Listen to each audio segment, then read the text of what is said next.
Mr Speaker. I welcome Mr Mallard's indication of support for the bill. I'm looking forward to chairing the Select Committee consideration of it. I suspect that there are a number of areas in the bill that will become the subject of some quite considerable, robust debate, and I look forward to that.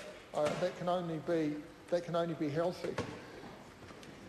I'm not sure whether Mr Mallard was praising me or not in his comments about my standard of principalship, but I will take his acknowledgement of my ability to use the system that politicians presented to me in the best interest of the children and the community that I'm serving, and take that as a compliment. And I do want, Mr Speaker, to talk a little bit about enrolment schemes and enrolment scheme provisions, because I had the privilege of leading schools through three steps in this process. To begin with was the introduction of Tomorrow's Schools by the Labor government that Mr Mallard was a member of, and wasn't quite a member of the government. A backbench member of the government. Thought you might have been whip actually, Mr Mallard, but whips don't count. Okay, there you go, Mr Tremaine, whips don't count. But what was put in place was basically, it was left to schools who needed an enrolment scheme, and you had an enrolment scheme only if you were overcrowded or in danger of being overcrowded, to basically determine whether that enrolment scheme would be based on a defined geographical area or on other criteria. Many schools, like the school that I led, always had a clearly defined geographical criteria, because it was important to the board and the community that it actually was a community school. Then, towards the latter part of the 1990s, the legislation was changed, and the schools were required to have a geographical zone. Didn't really matter all that much, the school that I led, because they had one anyway. But then you begin to get into a difficulty, of course, because once you start defining geographical areas, and remember that it's only schools that are oversubscribed, in other words, schools whose style of education is keenly sought after by the community, that had to put these schemes in place. All areas of rapid growth. And what tended to happen, of course, was that property in those areas took on a premium.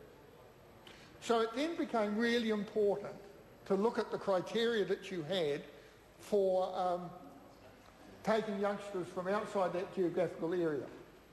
And schools had to make an individual choice as to what those criteria would be. We move on to 2000, and I think it was called the Education Standards Amendment Act from memory, Mr Mallard. I think that's what you called it, the 2000 legislation, which actually introduced the criteria. And it's the criteria that this bill is proposing to change. And Mr Mallard is right. Whenever you introduce criteria, you introduce opportunities for loopholes to be exploited. And it was no different with the 2000 legislation. I could tell this House, I won't, I don't have time, but I could tell this House a whole pile of ways that people operated, particularly parents, and who can blame any parent for wanting to get their child into a top school, use, for example, the sibling relationships. So, working around the system is by no means new. However, I will keep my personal views as to what shape this should take for the Select Committee process. But I'm expecting the debate to be robust and exciting, and for something good to come out of it on the enrolment scheme thing. Because at the end of the day, the objective has got to be to ensure that the maximum number of youngsters get to the very best schools that are available. And the days when, it was one of the subtle shifts that I saw over time as a consequence of the 1989 legislation of that Labor government, where parents were less willing to accept the notion that you sent your kids to the school up the road, the intermediate up the road, the high school down the street, and you were happy with that. And those days have long since gone.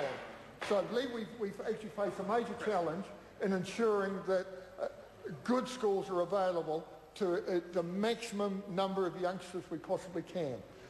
I have, Mr Speaker, a couple of quick comments on the secondary tertiary interface in terms of technical education. Because I think it would be fair to say that over the last 20 years, New Zealand has actually not done this very well.